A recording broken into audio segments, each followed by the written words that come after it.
इसरो ने एक और हिस्टोरिक स्टेप लिया और दी हैवीएस्ट सैटेलाइट जो है वो भेजी।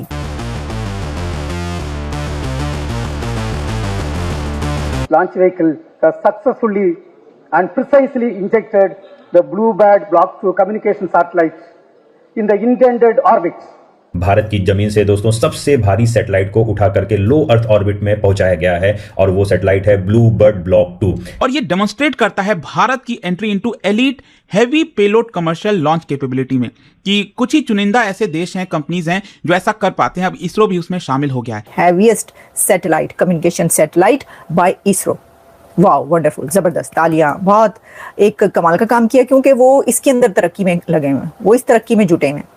एजुकेशन से ही हर कंट्री तरक्की करती है। जीडीपी ग्रोथ देखें, इकोनॉमी ग्रोथ देखें, आईटी ग्रोथ देखें, हर सेक्टर के अंदर टेक्नोलॉजी समेत मेडिकल सेक्टर से लेके इंडस्ट्रियल हब, पूरी कंट्री की ग्रोथ हर हवाले से सिर्फ एजुकेशन की वजह से होती है। महजब और तरक्की याफ्ता मुल्कों के साथ ब्रैकेट होने का बहुत शौक है हमें।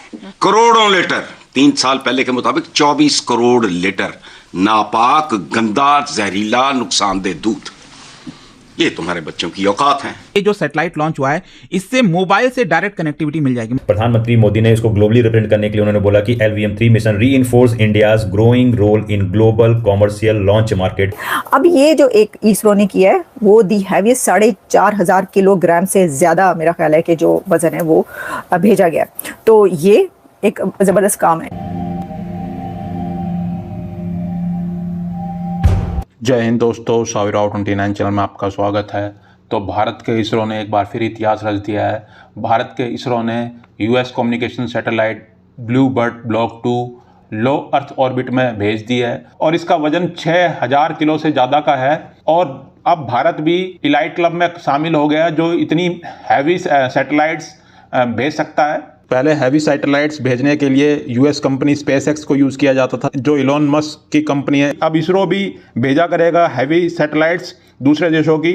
तो ये भारत के लिए गौरव का पल है और इस पर PM मोदी जी ने, जयशंकर जी ने इसरो को बधाई दी है कि ये भारत की धरती से पहली बार इतनी हैवी सैटेलाइट भेजी गई है और ये दिखाता है कि भारत अब आत्मनिर्भर बन रहा है। तो भारत के इसरो ने इतिहास रच दिया है जिसे देख पाकिस्तान हैरान है कि भारत का इसरो झंडे पे झंडा गाड़ रहा है और भारत का नाम रोशन कर रहा है। और ये हैवी सैटेलाइट्स कम्युनिकेशंस में काम आएगी, मोबाइल इंटरनेट कनेक्टिविटी में काम आएगी USA के। चलो वीडियो को स्टार्ट करते, धन्यवाद। देखिए, वैसे तो अभी भारत जो कर रहा है टेस्ट वो बड़े ही अच्छे किस्म के टेस्ट हैं। मैं आपको बता दूं एक हिस्टोरिक मूव, एक हिस्टोरिक स्टेप इसरो की तरफ से और लिया गया और वो ये है the heaviest satellite for communications जो है उसको लॉन्च किया गया है। Successful launch of the heaviest satellite communication satellite by ISRO.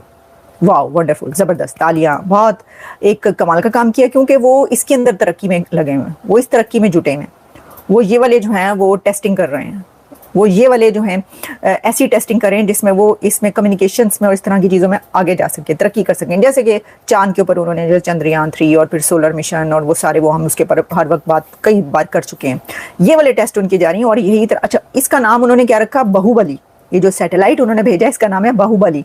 आपको पता है उनकी एक बहुत मशहूर मूवी आई थी अब तक की, कहते हैं सबसे ज्यादा बिजनेस करने वाली, जिसने खिड़की तोड़ पता नहीं कितने हफ्ते, महीने, साल किए थे, वो बाहुबली थी। मैंने नहीं देखी बट आई हर्ड कि वो बहुत ही अच्छी, वो जो जिस स्केल पे बनाई गई थी, यानी उसके अंदर जो स्पेशल इफेक्ट्स और जो टेक्निक थी वो बहुत ज़्यादा जदीद थी, इसलिए उसको बहुत पसंद किया गया था। वो पहली मूवी थी जिसके ऊपर इतनी ज़बरदस्त टेक्निक, जदीद इनोवेशंस जो हैं उसको यूज़ किया गया। लेकिन अब ये जो एक इसरो ने किया है वो दी हैवीएस्ट 4,500 किलोग्राम से ज़्यादा, मेरा ख्याल है कि जो वज़न है वो भेजा गया। तो ये एक ज़बरदस्त काम है। पाकिस्तान की लिटरेसी रेट इंडिया से कम क्यों है, इसकी क्या वजह? जी, अस्सलाम वालेकुम। सबसे पहले मैं ये बताऊंगी कि पाकिस्तान की लिटरेसी रेट इसलिए क्योंकि यहाँ पे किताबों में बच्चों को अवेयरनेस ही नहीं दी गई, ठीक है, और यहाँ बच्चों को इतना ज़्यादा रुझान ही नहीं। एज ए लाइब्रेरियन मैं बच्चों को खुद अवॉइड करती हूँ कि आप लोग आएँ लाइब्रेरी। इसके अलावा भी बच्चों को बुक के बारे में बताना चाहिए कि किताब को पढ़ने से क्या क्या चीज़ हासिल होती है, इंटरेस्ट पैदा करना। लेकिन बच्चों का सबसे ज़्यादा सोशल मीडिया की जानिब अवेयर है, तो जिसकी वजह से ये रुझान कम हो गया। लिटरेसी रेट पाकिस्तान के अंदर है ही कम। तो सोशल मीडिया तो ओवरऑल पूरी दुनिया में सब बच्चे इस्तेमाल करते हैं, हर कंट्री के।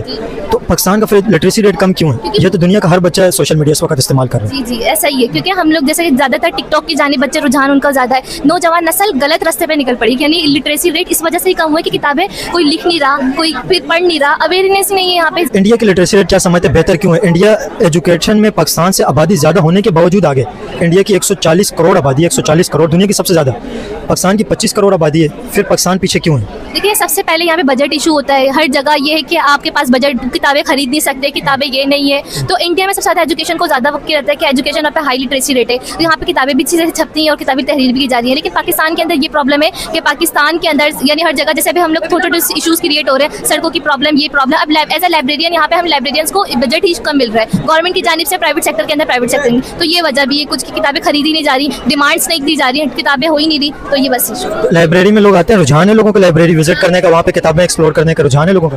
एज ए लाइब्रेरियन अगर पहले मैं प्राइवेट में थी तो प्राइवेट में ये था कि स्कूल की जानिब से जो भी अगर बच्चों को कह दिया जाए एज ए लाइब्रेरी सब्जेक्ट तो वो बच्चे आ जाते थे, अदरवाइज उनको इतना रुझान नहीं था। आए लाइब्रेरी तभी बातें कर रहे हैं क्योंकि उनको बुकों की तरफ रुझान नहीं है, सिर्फ वो ये है कि मुझे ये पढ़ना है, दैट्स इट। लेकिन अगर प्राइवेट सेक्टर के अंदर आ रहे हैं, प्राइवेट सेक्टर के अंदर सबसे ज़्यादा ये चीज़ हो रही है कि आप जो है वो डिमांड कर रहे हैं, लेकिन फिर भी उनको यही चीज़ है कि हमें ये बुक मिल गई, अदरवाइज उनकी कोई एक्स्ट्रा कुछ नहीं है कि उनकी तरफ से कोई दिलचस्पी है, कोई रुझान नजर आ रहा है, कोई ये चीज़ नहीं नजर आ रही है। अगर लाइब्रेरी में 100 लोग विजिट करते हैं तो उनमें से जेनजी कितने होते हैं, बड़ी उम्र के कितने लोग होते हैं, ज़्यादातर कौन होते हैं, कम उम्र के लोग होते हैं या बड़ी उम्र के लोग? जी, ज़्यादातर लाइब्रेरी के अंदर यही नज़र आ रहा है कि छोटे बच्चे इतने ज़्यादा नज़र नहीं आ रहे वहाँ पे, ये नौजवान नस्ल, हम नस्ल वो नज़र नहीं आ रही ज़्यादा। इंडिया एजुकेशन में आबादी ज़्यादा होने के बावजूद इंडिया पाकिस्तान से आगे, इसकी क्या वजह है? इसकी वजूहत बेरोज़गारी वगैरह है, ठीक है, और दूसरा शऊर वगैरह लोगों में कम है। मेन वजह वो बेरोज़गारी है।